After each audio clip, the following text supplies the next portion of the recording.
இறையேசுவில் அன்புமிக்க சகோதர சகோதரிகளே, இன்றைய புனிதர் பகுதியில் நாம் காணவிருப்பது தூய காவல் தூதர்களின் நினைவு. ஒருமுறை சிரியா நாட்டு அரசன் ஆண்டவரின் அடியாரும் இறைவாக்கினருமான எலிசாவை பிடித்து வர அவர் இருந்த இடத்திற்கு தன்னுடைய படை வீரர்களை அனுப்பி வைத்தான். படை வீரர்களும் அவர் இருந்த இடத்தை சூழ்ந்து கொண்டார்கள். அடுத்த நாள் காலையில் இறைவாக்கினர் எலிசாவின் வேலைக்காரன் படை வீரர்கள் அவர்களை சூழ்ந்திருப்பதை கண்டு பயந்து போய் எல்லாவற்றையும் எலிசாவிடம் சொன்னான். அதற்கு எலிசா, அஞ்ச வேண்டாம், அவர்களோடு இருப்பவர்களை விட நம்மோடு இருப்பவர்களின் எண்ணிக்கை அதிகம் என்றார். பின்னர் எலிசா, ஆண்டவரை, இவன் பார்க்கும்படி இவன் கண்களை திறந்தருளும் என்று வேண்டினார். அப்போது ஆண்டவர் வேலைக்காரனின் கண்களை திறந்தார்.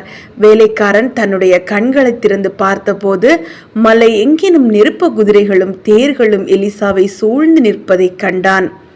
இதற்கிடையில் சிரியா நாட்டினர் எலிசா இறைவாக்கினரை சூழ்ந்து வந்தபோது எலிசா ஆண்டவரை நோக்கி, இவ்வினத்தாரை குருடராக்கியருளும் என்று மன்றாடினார்.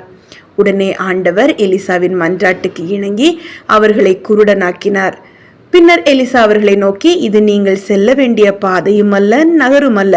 என்னை பின்தொடருங்கள், நீங்கள் தேடும் மனிதரிடம் நாங்கள் உங்களை அழைத்து செல்கிறோம் என்று சொல்லி அவர்களை சமாரியாவிற்கு அழைத்து சென்றார்.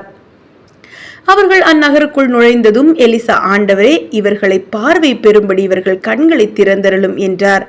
ஆண்டவர் அவர்கள் கண்களை திறக்கவே சமாரியா நகரின் நடுவில் தாங்கள் இருப்பதை அவர்கள் கண்டார்கள். தாங்கள் முற்றிலுமாக ஏமாற்றப்பட்டு விட்டோம் என்பதை உணர்ந்த அவர்கள் அதன் பின் இஸ்ரேல் நாட்டிற்குள் காலெடுத்து கூட வைக்கவில்லை. ஆண்டவரின் தூதர்கள், காவல் தூதர்கள் எப்படி நம்மை காப்பாற்றுகிறார்கள் என்பதற்கு விவிலியத்தில் வரும் இந்த ஒரு நிகழ்வே சான்று. காவல் தூதர்களுக்கு விழா எடுத்து கொண்டாடும் வழக்கம் 16ஆம் நூற்றாண்டிலிருந்தே இருந்திருக்கின்றது. 1582ஆம் ஆண்டு ஸ்பெயின் நாட்டில் உள்ள வலேன்சியா என்னும் இடத்தில்தான் முதன்முறையாக காவல் தூதர்களுக்கு விழா எடுத்து கொண்டாடும் வழக்கம் வந்தது. 1608ஆம் ஆண்டு திருத்தந்தை 5ஆம் பவுல் இதனை இன்னும் மக்களிடத்தில் கொண்டு போய் சேர்த்தார். திருத்தந்தை 10ஆம் கிளமெண்டோ இந்த விழாவை அக்டோபர் 2ஆம் நாள் கொண்டாட பணித்தார். திருத்தந்தை 13ஆம் சிங்கராயரோ இவ்விழாவை ஒரு பெரு விழாவாக கொண்டாட பணித்தார். அப்படி வந்ததுதான் காவல் தூதர்களின் விழா. காவல் தூதர்கள் செய்யும் பணிகள் என்ன என்பனவற்றை விவிலிய அறிஞரான ஜேம்ஸ் ஆல்பரியோனோ என்பவர் பின்வருமாறு வரிசைப்படுத்தியுள்ளார். முதலாவது, காவல் தூதர்கள் நம்மை காக்கின்றார்கள். காவல் தூதர்கள் செய்யும் முதன்மையான பணி நம் ஒவ்வொருவரையும் தீமையிலிருந்தும் பகைவரின் பிடியிலிருந்தும் காப்பதாகும். இதனை திருப்பாடல் 91:11 மிக தெளிவாக நாம் வாசிக்கின்றோம். நீர் செல்லும் இடமெல்லாம் காக்கும்படி தம் தூதருக்கு கட்டளையிடுகிறார் என்று புறவினத்தாருக்கு நற்செய்தி அறிவித்த தூய பவுலும் காவல் தூதர்களின் பாதுகாப்பை தம்முடைய வாழ்வில் உணர்ந்தார். இரண்டாவது, காவல் தூதர்கள் நம்மை வழிநடத்துகிறார்கள். காவல் தூதர்கள் நம்மை தீமையிலிருந்து காப்பதோடு மட்டுமல்லாமல் நல்வழியில் வழி நடத்தவும் செய்கிறார்கள். விடுதலை பயண நூல் 32ஆம் அதிகாரம் 34ஆம் வசனத்தில் இதை வாசிக்கின்றோம். இதோ என் தூதர் முன்பே செல்வார் என்று ஆண்டவராகிய கடவுள் மோசேயிடம் கூறுகின்றார்.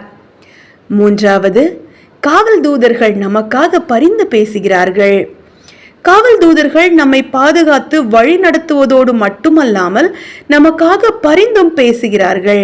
எப்படி என்றால், வானதூதர்கள் இறைவன் திருமுன் எப்போதும் இருக்கிறார்கள், அதே நேரத்தில் நம்மோடும் உடன் இருக்கிறார்கள்.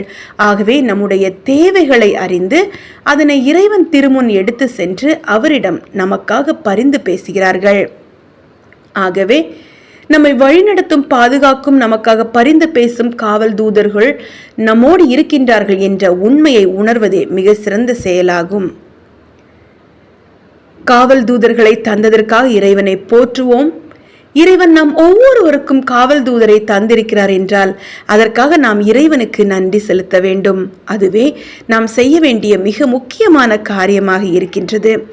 எனவே இவ்விழா நாளில் காவல் தூதர்களை நமக்கு தந்த இறைவனை போற்றுவோம். அதே நேரத்தில் காவல் தூதர்களின் கடவுளின் மனம் நோகாதவாறு இருக்க கடவுளுக்கு உகந்த வழியில் நடப்போம். அதன் வழியாக இறையருள் பெறுவோம். நாளை மற்றொரு புனிதரின் புனித வாழ்வில் தரிசிப்போம். நன்றி.